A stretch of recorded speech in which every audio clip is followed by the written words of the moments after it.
What's up, people? Welcome back to the channel. It's your girl Jane. On this video today, I'll be showing us how to draft, cut and sew a two-piece top with a skirt, and A-line skirt. Okay, I love this top and skirt very much. If it is something you want to incorporate in your wardrobe, please ensure to watch the video to the end and support the channel by liking, share, and subscribe. Okay, all right, guys, so let's jump straight into the video. So this is the fabric I'm going to be using. I'm going to set this aside. This is 2 yards of fabric, and we're going to manage it so that it's enough. On my pattern paper, I went on to extend all my lines. The pattern is on fold. I have the shoulder line, bust line, waist line, and my hip line. So I'm going on to label all of my lines now.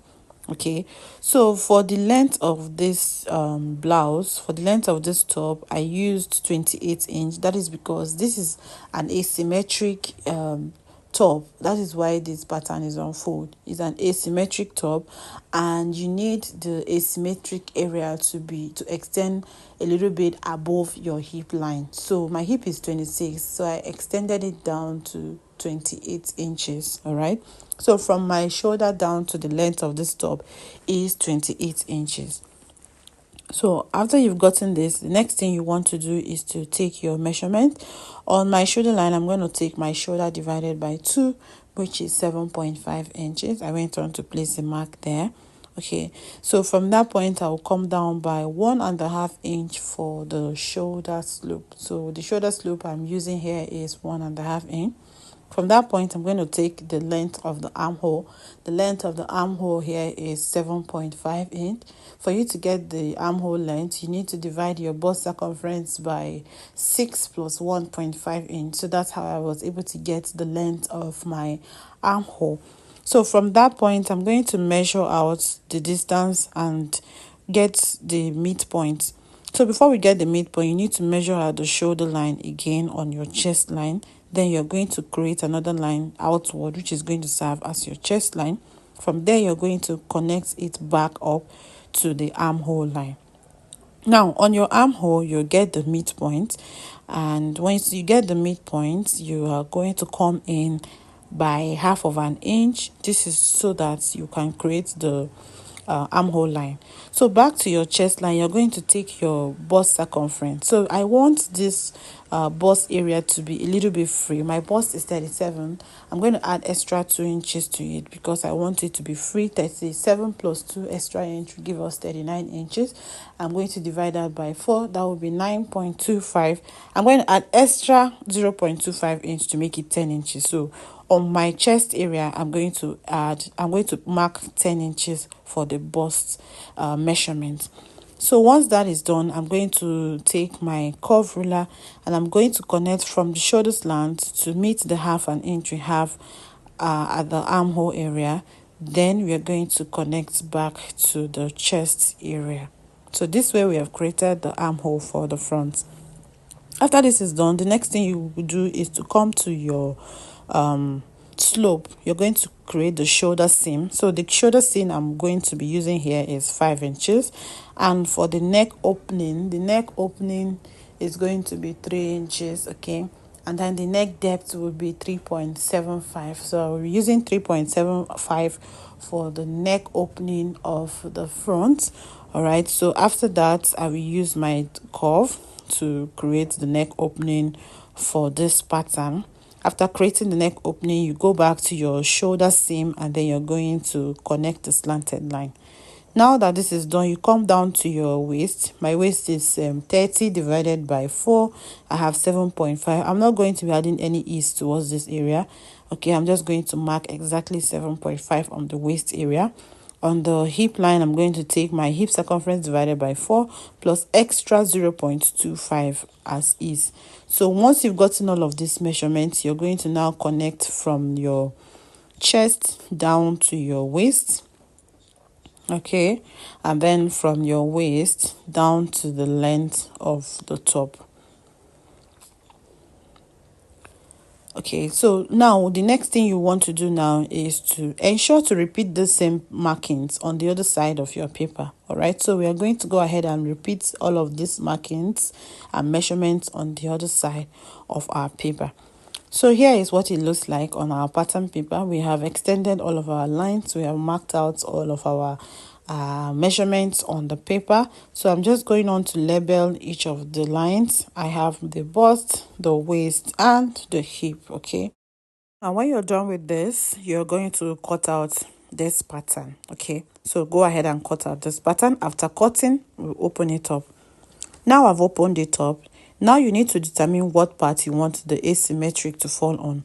I want mine to fall at the left area. So at the right side of this pattern, I'm going to come down by 2.5 inches. Okay, I'll come down by 2.5 inch at the right side of this pattern. Then I'm going to use my ruler to mark out a curve from the hem of this, that's from the length of the right side to meet the 2.5 inch we marked at the right side of this pattern. So from the hem of the left side, you're going to draw a slanted line to meet the 2.5 inch you marked below the waistline of the right side of this pattern. I hope you understand. After that, you go on to cut it out. So when you have cut it out now, the next thing you want to do is to place this pattern on your fabric. Now I said I want my asymmetric design to fall at the right side, so I went on to flip my fabric at this. I went on to turn my fabric and then place it on the I went on to turn my pattern, sorry, place it on the fabric. Okay, to place it on the fabric.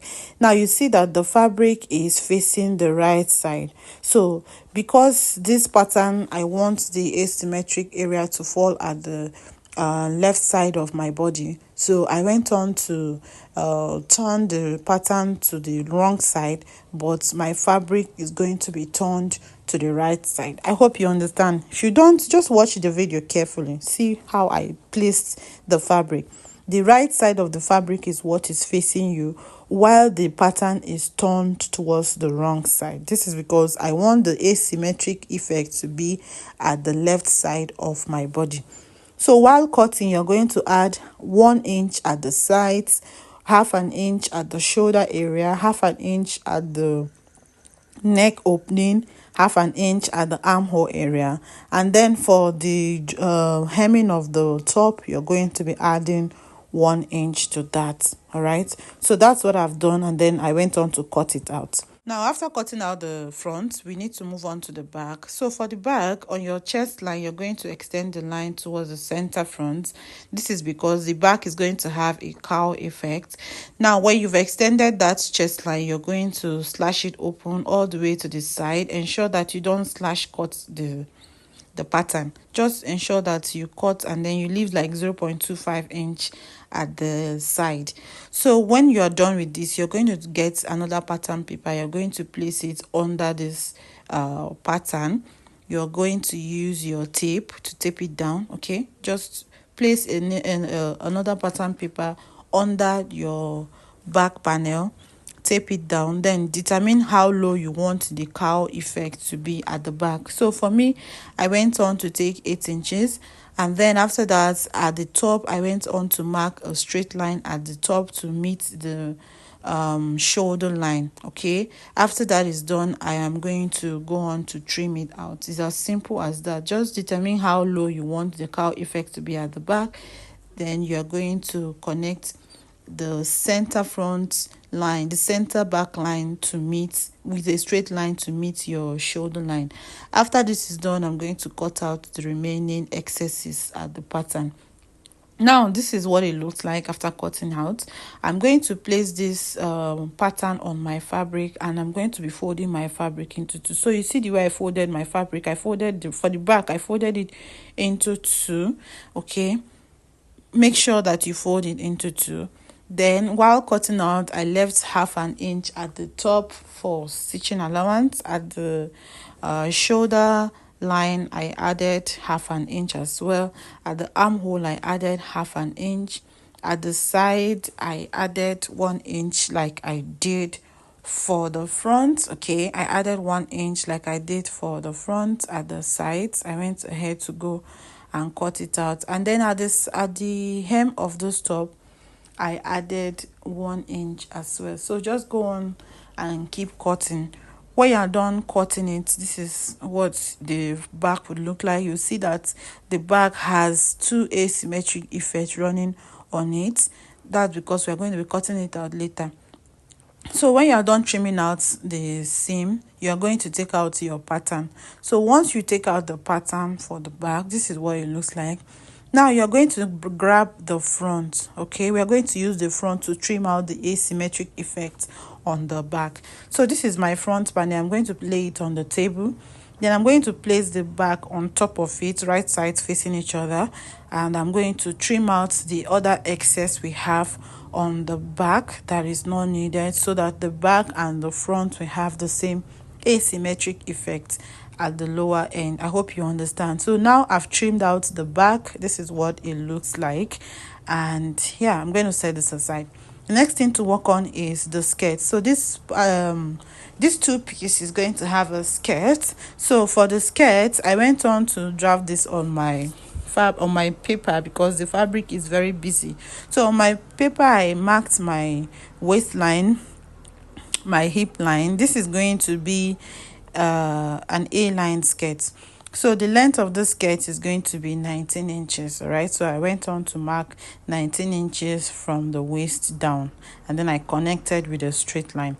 So after marking it, I went back to the waistline. I placed my waist measurement on the waistline. On the hip line, I placed my hip measurement as well. Now on the length of the skirt, I went on to also place my hip line on the length of the skirt, and then I added extra 1 inch to it. Okay, at this point my fabric is not enough, but you don't also want your skirt to be more you don't want the inline of your skirt to be too much, so I just added 1 extra inch at the hemline. So after this, I went on to slope the center of the skirts for the front, and then I will go on to cut it out. At this point also, I went on to extend the back of the skirt by 1 inch at the top. So after this is done, the next thing to do is to cut out. I added 1 inch at the length of the skirt because we are going to be joining this, and then by this side I added half of an inch.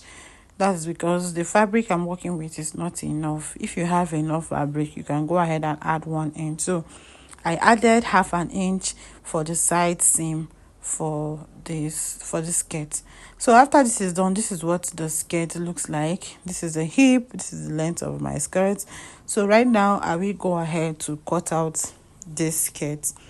After cutting it out, I'm going to place the skirt on our fabric and we'll go ahead and cut it out. Okay, so towards the hem of the skirt, I also did a slight curve at that area, just so that that side area is not pointed. All right, if you have watched up to this point, please subscribe, like, share, and leave a comment in the comment section. Please support this channel by liking the video and watching to the end. So right here is me placing the pattern on top of my fabric and also cutting it out. So I've cut out both front and back, and while cutting the back, I left half of an inch for zipper. The next thing we want to do is to go ahead and cut out the sleeve. This is what the sleeve looks like. I hope you enjoyed this video. If you did, please give me a thumbs up, like the video, share, subscribe to the channel, and come back for more. I'll see you guys in the next one, which is going to be the sewing tutorial. Thank you for watching, and see you guys. Bye.